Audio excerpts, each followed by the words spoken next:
السلام علیکم، آپ دیکھ رہے ہیں آزاد پاکستان اور میں ہوں جہاں زیب مختار۔ ناظرین، غزوہ ہند کی تاریخ کے بارے میں تقریباً سبھی جانتے ہیں۔ اس کے بارے میں کئی علماء نے اپنے اندازے پیش گوئی کی ہے۔ اسی طرح ملک کے ممتاز پیش گو روحانی معالج اور محقق پیر پنجر سرکار نے کہا کہ 2021 اور اس کے بعد تیسری صدی کی دہائی شروع ہونے والی ہے۔ اس کے حالات غزوہ ہند یا کارگل سے شروع ہو چکے ہیں۔ بھارت کسی طرف سے سرجیکل سٹرائک کرنے کا ارادہ رکھتا ہے اور وہ کرے گا اور نتیجے میں شکست سے دو چار ہوگا۔ ان خیالات کا اظہار انہوں نے گزشتہ روز اپنے ایک بیان میں کیا۔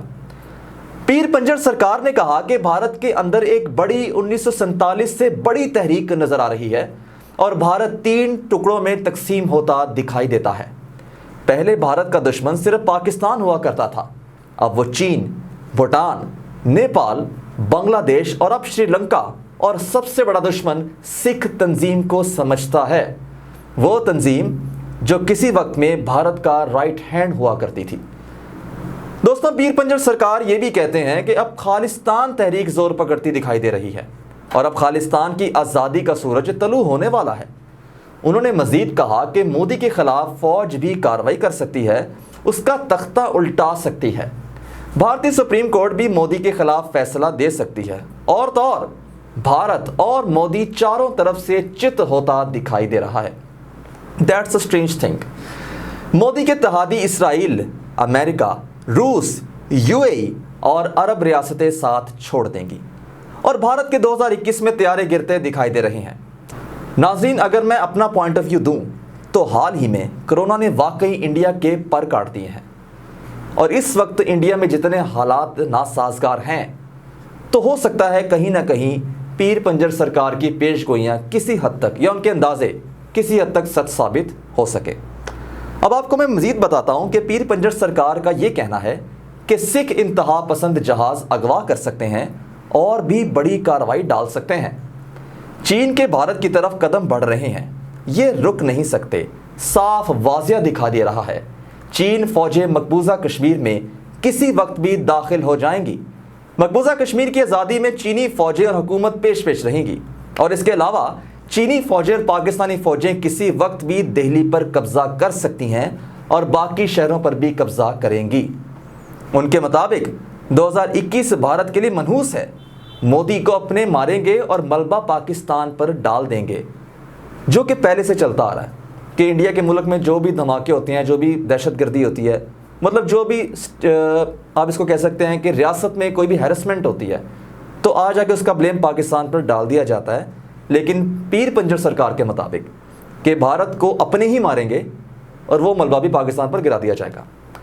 بارود کے ڈھیر پر بیٹھے مودی پاکستان کو گھورنے کے بجائے پنڈتوں اور جوتشیوں سے اپنے مستقبل کا ذائچہ بنوا لیں تو بہتر ہوگا۔ اچھا، اب وہ یہ کہتے ہیں کہ 2038 تک بھارت سے ہندو مذہب کا مندر اور بتوں کا صفایا تک ہو جائے گا، جو کہ بھارت کے لیے ایک تھریٹننگ نیوز ہے۔ امریکہ، برطانیہ، فرانس تل ابیب پر میزائل گرتے دکھائی دے رہے ہیں۔ 1971 جیسا سانحہ نہیں ہوگا، خانہ جنگی نظر آ رہی ہے۔ ججز عمران خان اور مولانا حضرات اپنے حفاظتی دستوں پر توجہ دیں، اب عوام کی قربانی نہیں ہوگی، بڑے سر قربان کیے جائیں گے، بڑے مگرمچھ گرفتار کیے جائیں گے۔ اس سے ان کی کیا مراد ہے؟ بڑے مگرمچھ، بڑے سر قربان کیے جائیں گے، آیا وہ بیرونی طاقتوں کی بات کرتے ہیں یا یہاں پر موجود پولیٹیکل لیڈرز کی بات کرتے ہیں جو کرپشن میں ملوث ہیں؟ اب پاکستان کا مستقبل روشن اور پاکستان ٹوٹنے کے لیے نہیں بلکہ تاریخ بدلنے کے لیے بنا ہے۔ انشاءاللہ العظیم دعا کرتے ہیں کہ ایسا ہی ہو۔ انہوں نے مزید کہا کہ پاکستان کی منزل اسلامی صدارت نظام، قاتل کا سر قلم چور کے ہاتھ کاٹ دیے جائیں گے، اور 2021 پاکستان کے لیے خوشحالی لا رہا ہے۔ مہنگائی میں کمی دکھائی دے رہی ہے انشاءاللہ العزیز، اتحاد دم توڑتا دکھائی دے رہا ہے۔ بڑے بڑے سیاستدان اور بیوروکریٹس، فوجی افسران، مولوی حضرات جیل جاتے دکھائی دے رہے ہیں۔ ناظرین، اب آپ کو میں یہ بھی بتاؤں گا کہ پیر پنجر سرکار نے نون لیگ پر بھی کیسے کیسے پہاڑ گرائے ہیں۔ وہ یہ کہتے ہیں کہ نواز شریف، اسحاق ڈار پاکستان واپس آئیں گے، بے شمار سیاسی پنچھی وطن لوٹ آئیں گے، احتساب کا عمل تیز ہوتا دکھائی دے رہا ہے، شہباز شریف کو رہا کر دیا جائے گا اور دوسرے کیس میں پھر اندر کر دیا جائے گا۔ محمد رفیق اور سعد رفیق، احسن اقبال، رانا ثناءاللہ جیل جاتے دکھائی دے رہے ہیں اور وہ یہ بھی کہتے ہیں کہ کچھ سیاسی دوشیزائیں جیل جاتی ہوئی دکھائی دے رہی ہیں۔ پیر پنجل سرکار کا مزید یہ بھی کہنا تھا کہ 18ویں ترمیم رول بیک کر دی جائے گی۔ سندھ کے حالات بہتر دکھائی نہیں دے رہے۔ وزیر اعلیٰ مراد علی شاہ کو گرفتار کیا جائے گا، جو کہ بہت ہی تھریٹنگ، آپ اس کو کہہ سکتے ہیں فیوچر کاؤنسلنگ ہے۔ مریم نواز سیاست سے اکتا کر فرار ہو جائیں گی۔ نیب کے چیئرمین جاوید اقبال اور سینٹ کے چیئرمین صادق سنجرانی دونوں کو توسیع مل جائے گی۔ پاکستان کو دورہ خیبر پر اور واہگہ بارڈر پر آنکھیں 24 گھنٹے کھلی رکھنی چاہیے۔ 2 صوبوں کے گورنر ریورس کھلاڑیوں کی صفت میں شامل ہوں گے۔ مسلم لیگ 3 حصوں میں بٹ جائے گی، 2 حصوں میں تو بڑھتی نظر آ رہی ہے، لیکن اگر واقعی تیسرے حصے میں بٹ گئی تو واقعی پیر پنجل سرکار کی پیشن گوئی یا اندازے کسی حد تک گرفت پکڑتے دکھائی دیں گے۔ عمران خان کو سرجن کے طور پر اسلام آباد کا مرکزی آپریشن تھیٹر اور ریکوری سیل ان کے حوالے کر دیا جائے گا۔ ایران اپنی قیادت سے محروم ہو جائے گا۔ مشرق وسطیٰ سے ایک آگ کا گولہ اٹھتا دکھائی دے رہا ہے اور یورپ کو پریشان کر دیا جائے گا۔ ایشیا کے پہاڑ آگ اگلتے دکھائی دے رہے ہیں۔ جاپان اور روس کو چین کی چوکھٹ پر دستک دیتے دکھائی دے رہے ہیں۔ انہوں نے آخر میں یہ بھی کہا کہ افغانستان میں اشرف غنی کی حکومت ختم، طالبان پوری پاور میں حکومت بناتے دکھائی دے رہے ہیں، جو کہ حالات و واقعات نظر آ رہے ہیں۔ پاکستان ثانی مدینہ سلطنت کی طرف بڑھتا دکھائی دے رہا ہے۔ فوج کا کردار مثالی ہوگا۔ پاکستان ماہرین حرب کے ہاتھوں میں مضبوط دکھائی دے رہا ہے۔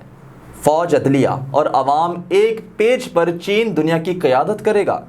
یہودی قبلہ اول کو بم سے اڑانے کی کوشش کریں گے، جس کوشش میں وہ کئی سالوں سے لگے ہوئے ہیں۔ پاکستانی عدلیہ کروٹ بدلے گی۔ بڑے بڑے سیاستدان نواز شریف کی طرح نااہل ہو جائیں گے۔